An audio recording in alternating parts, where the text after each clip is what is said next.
Hello everyone, and welcome back to my channel and to the part 2 of my 2-video in 1 day review chain to upload 2 videos for you guys as a 500 subscriber special. If you guys haven't seen it yet, I just reviewed the Shockwave today and have decided for my 500 subscriber special to also review its younger brother, the Watu, right now. So I will take the Shockwave off camera. I figured before I do, I'll show you guys the size comparison for those of you who maybe didn't catch the Shockwave video. Yeah, this guy is quite a bit bigger than the Watu and is the older brother for sure. I think it's almost half a decade older than the Watu, so pretty neat stuff. But yes, here is the Spyderco Watu. This is the knife that I consider to be the best smaller Spyderco. I'm gonna move my light just a little bit just so I don't blind you guys due to reflection there. There we go. Yeah, this is the Spyderco Watu. This is what I consider to be the best smaller Spyderco. This is in that same size class as the Delica. Is the same size class or similar size class to the Hogue Deca, as well as another Spyderco, of course, like the Sage 5. This guy's a very similar size class to some of those more popular EDC folders, and as such, this lends itself to being one of the best EDC folders in Spyderco's lineup. So there you guys go. We're gonna do a quick size comparison since my my last video kind of tackled all those discontinued knives. I'm not gonna show those here just to not oversaturate what I've been showing you guys. But there we go. We got the PM2 there. This guy is significantly smaller than the PM2. Again, this is Delica size, so realistically, there you are. We have the 940 Osborne. Now, the Shockwave was quite a bit bigger than the 940, but this guy is actually a smidge smaller than the 940. I think that's quite interesting if you were to ask me. I'm going to pick these guys up real quick.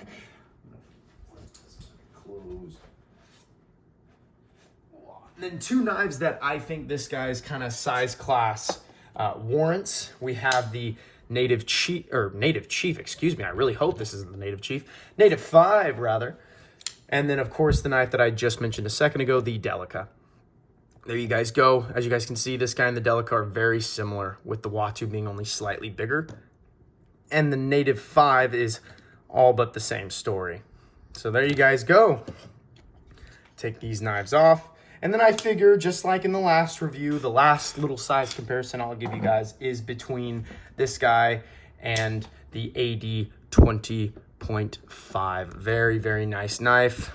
Is a bit taller than the Watu, but there you guys go. Let's get into the real stuff now. What I like and don't like about this knife, and if I can recommend it for you guys. Now, first and foremost, just like the Shockwave, the Watu has an exceedingly amazing blade shape. I think it uses this blade shape a little worse than the Shockwave does, but at the same time, it does something even better than the Shockwave, and that is 1000%. Sorry, I noticed a bit of a thumbprint there that I'm gonna wipe off so you guys can see the logo unimpeded.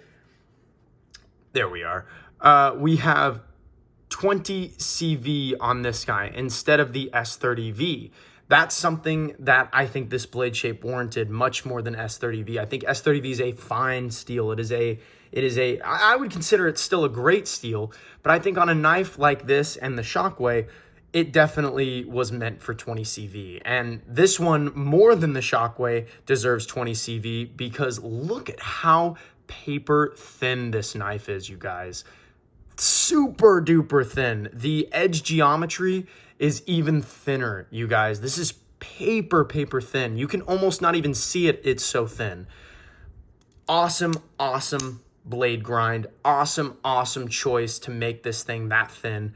And it does, again, the same thing as the Shockwave, where it kind of combos a Wharncliffe with a drop point, where you have a straight edge from here to here. You do have a bit of a belly here, where that blade kind of sweeps up in a sense, with a spine that does have a steep drop. adding and making this guy into probably the most practical blade shape Spyderco has ever made. And granted, that's all opinion based. I'm not going to sit here and present that as fact, but I'm also not going to sit here and say that that's wrong, because in my use of this knife, it is absolutely the truth. This knife is exceedingly awesome at working and at cutting, which is what you usually want a knife to be able to do. Now, the 20CV, of course, is going to be something I love. And just like with the Shockwave, that little bit of jimping down there to really lock in your hand when you're using this guy is very much welcome. Now, I'm not going to speak on the billboarding on this knife, because obviously it's slightly worse than the Shockwave, but it's still not terrible. But it's not really something I feel like saying is good or bad. It's just, you know, it's a thing. Moving down to the handles, just like the Shockwave, this guy only has really 4 pieces of hardware here, here, and here, with that pivot, or excuse me, not the pivot, with the little pocket clip screw. Yeah, that's a pocket clip screw. Yeah. I don't know why I'm starting to lose it, you guys. I think the double reviews is starting to get to me. I'm just kidding. And we got this little pocket clip screw here, also holding a bit of a tube in right there. And something that I noticed on this guy that honestly made me super happy was that they put a lanyard tube as opposed to a full-blown lanyard hole. I think when you make your standoffs look like that, I think they're just meant to be lanyard tubes at that point, because you don't really need a lanyard on this guy. But if you did, there you go. Now, talking about the handle, this guy does still have that same neutral grip as the Shockwave, but is slightly less neutral. This knife does have a bit more of a clear placement for where your hand's supposed to go. Your index finger is really meant to ride up here, with the rest of your hand just kind of perfectly falling into place, falling into this nice little swoop that they made. Now, the Shockwave did also have that swoop, but this one, obviously having the smaller handle, does kind of have more of a, this is where your hand needs to be, as opposed to you can choose whatever grip works best for you. It's not a bad thing. This knife is still pretty ergonomic. It's not going to be as ergonomic as its big brother, but it's still quite enjoyable.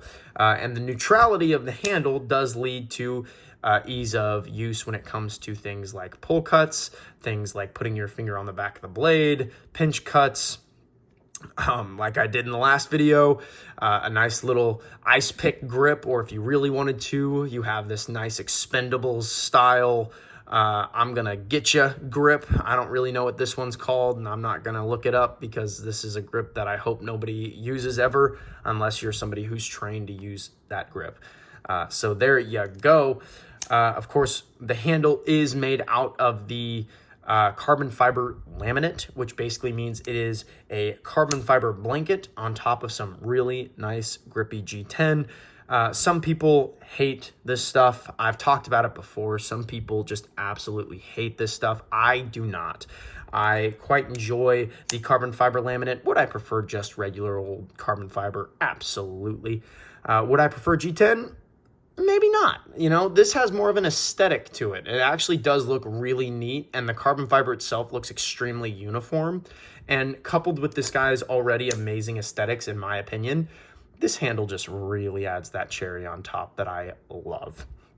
This knife is fully lined on both sides. Obviously, one of these sides is fully lined because it had to make room for the compression lock, which is probably my #1 or #2 favorite lock as of right now on the market. I love this lock a lot. Keeps your fingers out of the blade path and is exceedingly easy to use. Now, this is one of the harder compression locks because of its size. It is a bit on the small side. It's a little harder to use, but at the same time, it's still a compression lock. And as somebody who's collected a lot of compression locks, I have no issue opening and closing this knife whatsoever. So there you go. This knife does use the same pivot bushing system as the Kapara. Let me go grab the Kapara real quick for those of you who maybe don't know what the Kapara is, or maybe just don't know what it looks like. Or maybe you just don't know what the name of it is. Maybe you've seen it before and you just didn't know what it was called. But yes, this is the Spyderco Kapara. This is what, when most people think of the pivot bushing system from Spyderco. This is kind of the knife that I think most people go to right away. The pivot bushing system basically makes it so when you press down on the compression lock, this knife is going to just swing shut like a guillotine, ready to take off fingers and heads. No, I'm just kidding. No, it's just a means of making the action a lot smoother. Think of it as like putting you have a metal pin, putting just a nice metal jacket over it as a means of making the action significantly smoother. That way, no matter, not no matter what you do to the pivot, but you'll be able to adjust the pivot in a way that will make sure that you have zero blade play, but you still maintain that drop shutty action. So that's quite nice. The Kapara is quite an enjoyable user of that system, and this knife is quite an enjoyable user of the system. It made the knife exceedingly smooth, way smoother than I think anybody was expecting, and especially myself. When I picked this guy up. So really awesome stuff. Nice action. We always appreciate it. We also appreciate a wire clip, which I appreciate a lot more than the spoon clip that came out on the Shockway. Here's the Shockway here using the spoon clip. This is using a loop over deep carry little wire clip, and most people consider the wire clip to be the best Spyderco clip you can get. I would definitely say it's pretty up there for sure. It's definitely better than the spoon clip. So there you guys go. And then finally, I will say the size of this guy. It is smaller than the Shockway, and as such is a lot less intimidating, and is going to be a lot nicer for EDC. And it still maintains that lightweight nature of the Shockway. So lightweight, small, easy to carry, and isn't going to scare people. That's just awesome. Always appreciated, and something that I'm, of course, going to like. But with that out of the way, I'm going to get into now what I don't like about this guy. And I think the first big thing that I need to talk about is, this action. It's great, it's smooth, it's nice, but it has its flaws. The detent is a lot more firm than the Shockway. I think they heard people complain about the Shockway's light detent and decided to just make this thing, as difficult to open as humanly possible. I'm not trying to call them out by any means, because obviously I think this is all just a matter of trial and error. And I think this knife being as small as it is, using this tiny compression lock, this might be the smallest compression lock I believe, outside of maybe the Sage or the Sage series, but I think this knife's even smaller than that. So it's just a little difficult on the finger. You can definitely feel it. You don't want to open and close this knife 1,000 times, because you will feel it. I'm feeling it right now, and I've maybe only opened it 20 times in this video at most. And the detent is a bit on the firm side. Another thing that happens is when this blade comes down, just like with the Shaman, you guys can see there that blade, the bottom of the blade there, or where that jimping is, does interfere with where the compression lock is. So that means if you let this guy fall, it's going to hit your finger before it fully closes. You have to move your finger out of the way before the blade gets there. 9 times out of 10, I can do it. The 1 out of 10 times that I can't do it, the blade stops. It's a little annoying. I just have to move my finger and close it all the way. It's not a big deal. It's not anything great, obviously, but it's not a big deal. I will also say, with how many Spydercos I've had chip the tip, and how many knives I've had chip their tips, this knife scares me to carry sometimes, especially if I know that I have to do some serious work. I just don't ever want to put this guy in my pockets. Ignore my disgusting looking lifting calluses, but you guys can see there that tip is just exceedingly thin, and it scares me every time to carry. Because that tip is so thin, and obviously with it being 20 CV is pretty brittle. So that's kind of a big thing. I will also count the handles as something I don't like. Obviously, again, like, I guess you could put carbon fiber on there, could put just standard G10, make more people happy. It's not something that really bugs me, but obviously I think it's something that should still be known. And the biggest thing that I dislike about this knife is that Spyderco discontinued it. I get it. Maybe it wasn't the best seller, and that is always a shame when a knife model that you really love and that you really like and want to see succeed is just not. And so I would really, really love to see this knife make a comeback, because I think a lot of people just brushed it off because, it didn't have anything crazy about it. It was just 20 CV on a thin blade stock, but people just weren't wanting to pick this up and try it. And it's the people who did try it and did have the opportunity to use it that realized that this is one of the best Spydercos. This is easily, this knife and the Shockway are tied for my number 2 right now of favorite Spyderco of all time. So, and I've only had these knives for a year. So it's an exceedingly awesome knife, a knife that I wish they didn't discontinue. It's the worst part about this knife is that you can't get it anymore. But I have found thousands of these on eBay from reasonable sellers. So I can 100% recommend this for you guys. This one even probably more than the Shockway, because I love the Shockway a lot, but that's not going to be everyone's carry style. I think if you're a fan of the Delica, if you're a fan of the Hogue Deca, if you are a fan of those smaller carry knives, you're going to love this guy.